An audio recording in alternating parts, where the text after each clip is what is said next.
Amém, glória a Deus. Shalom, igreja. Amém, vocês estão aí? Amém. Eu sei que quando o Espírito Santo desceu em Pentecostes era cerca de 120. Eu não sei se tem 120 aqui, mas eu acredito que se a gente tiver uma fé para mudar o cenário desse lugar, até o final do culto algo poderoso vai acontecer. Então vocês estão aí? Shalom, igreja. Glória a Deus, vamos junto. Gostaria de compartilhar uma palavra com vocês. Apenas um único versículo no livro de Apocalipse, capítulo 2, versículo 10. Não tenha medo das coisas que você vai sofrer. Eis que o diabo está para lançar alguns de vocês na prisão, para que vocês sejam postos à prova e passem por uma tribulação de 10 dias. Seja fiel até a morte, e eu lhe darei a coroa da vida. Amém? Eu gostaria de ler essa parte final com vocês. Ser fiel até a morte, e eu dar-te-ei a coroa da vida. Amém? Esse texto, se a gente entrar no contexto, no cenário, a igreja ela está passando ali no livro de Apocalipse por uma perseguição. A revelação vem para João. João está exilado na ilha de Patmos. E a igreja estava sofrendo perdas, ela estava sofrendo injustiças, provas, estava passando por perseguição. Então, o que Deus está falando para nós ali, Ele está falando assim: olha, seja fiel até a morte, e dar-te-ei a coroa da vida. Deus ele estava fazendo uma promessa para mim e para você. Ele estava falando assim: olha, mesmo em momentos de tribulação, eu necessito que você seja fiel. Eu necessito que você acredite na promessa que eu tenho para você. E aquele que for fiel até a morte, eu darei uma recompensa e você receberá a coroa da vida. Amém? O que Deus ele está nos ensinando? Ele está nos ensinando a respeito de algo muito importante quando nós nos tornamos cristãos. Não que isso talvez não seja importante no nosso dia a dia, como o nosso caráter, mas Deus ele estava nos ensinando a respeito de fidelidade. Ele estava falando assim: olha, para aquele que é fiel, receberá a coroa da vida. E eu quero te dizer algo: a fidelidade, ela não é algo que já vem intrínseco no cristão. É necessário uma decisão. Você precisa escolher ser fiel. Você precisa acreditar naquilo que Deus te prometeu. Porque quando nós trazemos isso para o contexto de dízimos, de primícias, de oferta, ao ser fiel, eu estou declarando para os céus verem, para o inferno ver, para o mundo ver em quem eu confio. Eu estou dizendo assim: olha, independente da situação, eu confio e eu sou fiel a Deus. Mateus, traz isso para o contexto de hoje. Eu não sei vocês, mas eu não gosto de olhar muito notícia. Mas ultimamente eu tenho acompanhado um pouco, e o cenário do nosso país, ele é o pior em todas as áreas.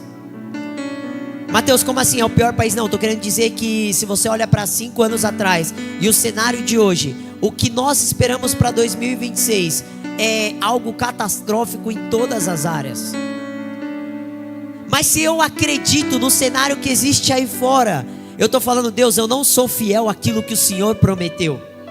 Agora, alguém que entendeu sobre fidelidade, entendeu que Deus ele tem uma promessa sobre mim e sobre a sua vida, ele está olhando para esse cenário e fala assim: eu não sou governado por esse governo que está aí, eu não sou governado pelas situações que acontecem no mundo, eu não sou governado por aquilo que estão dizendo aí fora. Eu sou fiel ao meu Deus, e eu tenho uma única certeza: eu vou receber a coroa da vida. Ou melhor, essa coroa não é algo que, poxa, Mateus, a salvação. Não, não é só a salvação.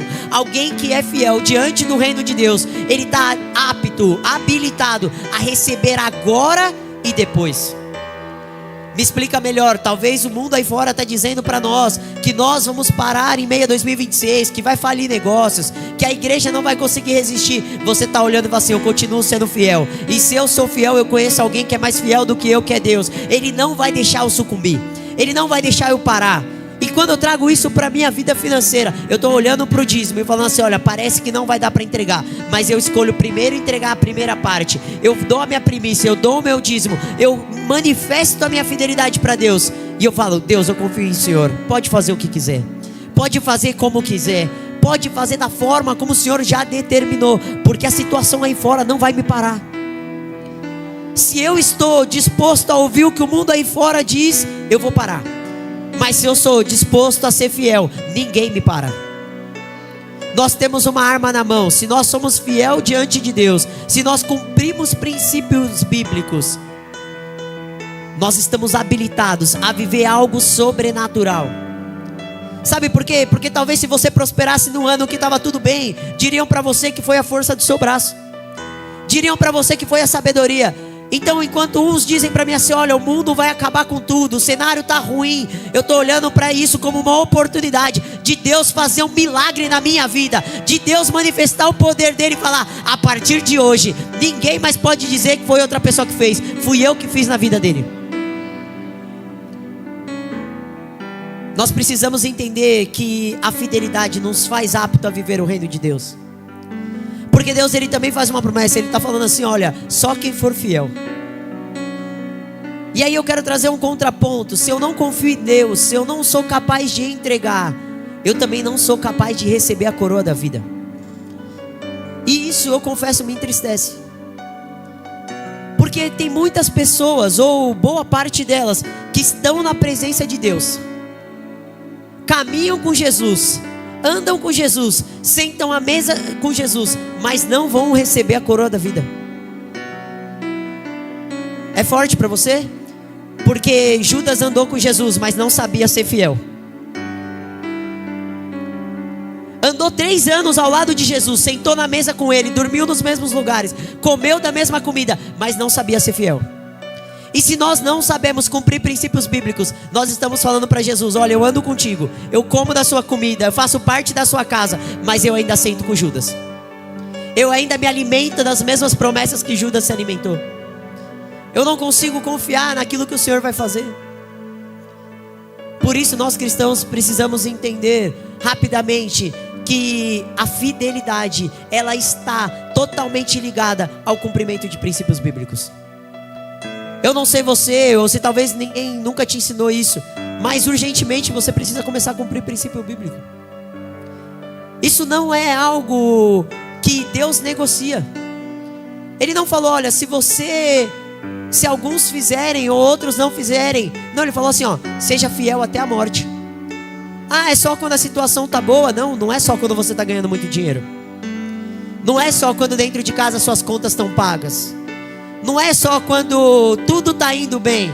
Porque quando tudo está indo bem é muito fácil ser fiel. Eu vou trazer isso para o âmbito do casamento. Quando não está tendo briga é muito fácil ser fiel. Agora eu quero ver se é homem de ser fiel com a sua mulher quando você está brigando todo dia, quando o dinheiro está faltando dentro de casa, quando está passando por dificuldades. E quando nós estamos diante de Deus é a mesma coisa. Se nós não temos maturidade para entender que precisamos ser fiéis, até mesmo quando a crise vem. Ano que vem talvez ninguém dizima. Se nós não entendermos que a fidelidade ela está ligada também em momentos de dificuldade, ano que vem ninguém primicia. Só que o problema é que ninguém vai receber a coroa da vida. Mas nós estamos aqui posicionados. Nós estamos aqui diante de Deus clamando pela sua vinda e falando, Deus, pode vir porque eu estou preparado para cumprir todo tipo de princípio bíblico. Pode ser que doa, pode ser que falta, mas eu continuo confiando em você. Tem pessoa aí fora confiando no governo, tem pessoa aí fora confiando na mão ou no poder do seu braço, mas eu continuo confiando no Senhor. Eu olho para o meu bolso, vejo que não tem nada, mas uma coisa eu faço, eu entrego meu dízimo, eu entrego minha primícia, e eu sei que até o final do mês o recurso vai estar aqui, a conta vai estar paga, eu vou estar provando daquilo que o Senhor tem para mim, de milagres, de maravilhas e de coisas sobrenaturais. A confiança, ela revela quem está no controle. Quando eu confio em Deus, eu cumpro princípios, eu estou falando, Deus, o Senhor está no controle.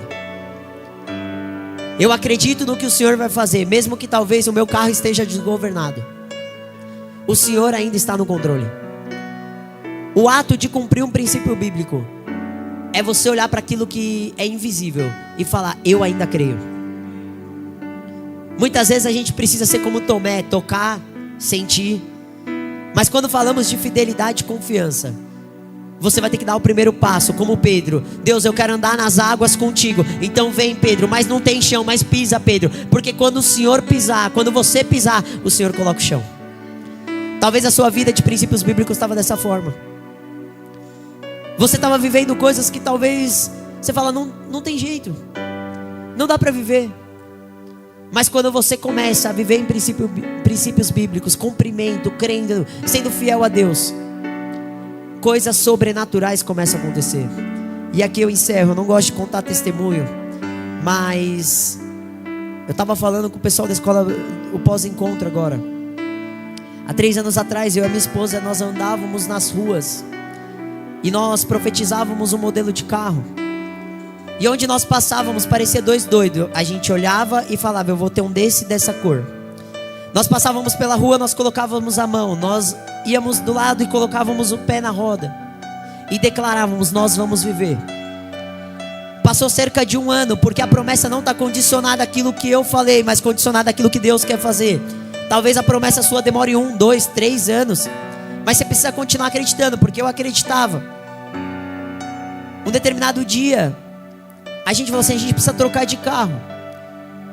Passou 2, 3 dias que a gente ia trocar de carro. Eu tirei o seguro do carro e falei: vou vender ele, semana que vem a gente compra um outro. Só que ainda não tem dinheiro para comprar aquele que a gente profetizou. Então o que a gente vai fazer? A gente vai dar um passo menor e depois a gente chega naquele.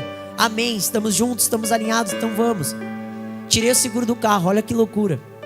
Deixei ela no trabalho, fui passar o farol. Um homem passa no farol vermelho e bate no nosso carro. A pessoa que conhecia de carro olhou para mim e falou assim: esse carro aí é PT. Perguntei pro cara: você tem seguro? Ele falou: eu não. Eu olhei para mim, eu queria chorar. Falei: eu também não. Mas uma coisa eu sei: eu cumpro o princípio bíblico. Eu dizimo, eu primicio, eu oferto. Então eu comecei a ligar para algumas pessoas. Eu liguei para uma familiar nossa, ela não é cristã. E ela chegou lá, eu falei que ela era a última pessoa que eu ia ligar, porque eu achei que ela ia ficar muito desesperada, achar que eu morri. Mas eu não conseguia falar com ninguém, gente. Eu liguei para umas 10 pessoas, ninguém me atendeu. Eu liguei para ela me atendeu na hora. Eu expliquei a situação, falei: mas calma, eu tô bem. Ela foi até lá. O seguro que eu tirei era o seguro referente à cobertura, mas ele falou que eu tinha um prazo de 15 dias caso eu precisasse usar o guincho, porque eu tinha pago a última fatura. E aí eu falei: tudo bem, o guincho levou até em casa. E ela falou assim: olha, vem comigo. Então ela me levou para a Zona Norte, o contrário de onde eu moro, Zona Leste. Chegou lá, ela entrou dentro de uma concessionária, ela falou: negocia um carro para mim. Ela sabe que eu gosto dessa parte de negociar, então eu negociei um carro para ela, exatamente o carro que eu profetizava. Chegou no final da compra, o cara falou assim: olha, só que eu não tenho tal cor, eu só tenho a cor branca. Era a cor que a gente profetizava. Eu falei: nossa, que legal, parabéns. Ela, no mínimo ela vai querer me vender o outro carro dela, vai me deixar parcelar. E eu já agradecendo a Deus, porque eu ia ter uma oportunidade de ter um carro. Quem tem filho sabe como é difícil andar sem carro. Aí ela falou assim: olha, termina de negociar com ele aí, eu vou ali. Aí quando voltou, o rapaz falou pra ela assim: só que só tem branco. Ela falou assim: tudo bem, pergunta pra ele se ele gosta de branco, porque o carro não é pra mim, é pra ele. O carro valia 3 vezes mais do que o carro que a gente tinha na época. E eu recebi aquele carro, a gente agradeceu. E a gente falava: o carro é pro Senhor, é pra fazer a obra. Se precisar levar a gente pro encontro, a gente vai levar. Se precisar levar pra algum outro lugar, a gente vai levar. Esse carro, ele serviu, lutou um bom combate, gente. Durante 2 anos e meio, ele serviu de todas as formas que ele pôde. Só que essa pessoa da nossa família, graças a Deus, ela tem uma condição muito boa. E a gente continuou primiciando, a gente continuou dizimando, a gente continuou cumprindo princípios bíblicos. E uma coisa que eu aprendi: aquilo que Deus me dá, ela não pode me ter. Ela tem que ser um meio para a gente chegar no final, que é glorificar o nome de Deus. Então o carro não me tinha. Se eu não tivesse ele, estava tudo bem. Mas se eu tivesse, eu precisava usar ele para alguma coisa. Ela entrou no nosso carro faz cerca de 2 semanas. E ela virou para mim e falou assim: poxa, o banco tá meio zoado. E eu falei: olha, eu cuido desse carro com excelência, porque eu não cuido dele como se fosse meu, eu cuido como se fosse de Deus, porque foi ele que me deu. Mas eu falei, olha, talvez foi o serviço, a qualidade, o material que ele usou. Ela falou, tudo bem. Passou 3 dias, ela virou e falou assim, e tal carro, você gosta? E eu peguei e falei assim, acho legal. Falei, imagina, ela vai comprar um carro novo. Falei, top, tá prosperando. Falei, tomara que ela me venda dela de novo. Ela foi até a concessionária, tirou outro carro zero para nós, 2 anos depois. Mateus, me explica por que você está falando disso. É porque um dia eu sentei nessa cadeira como você. Eu pensei que para ter uma cadeira eu precisava dizimar.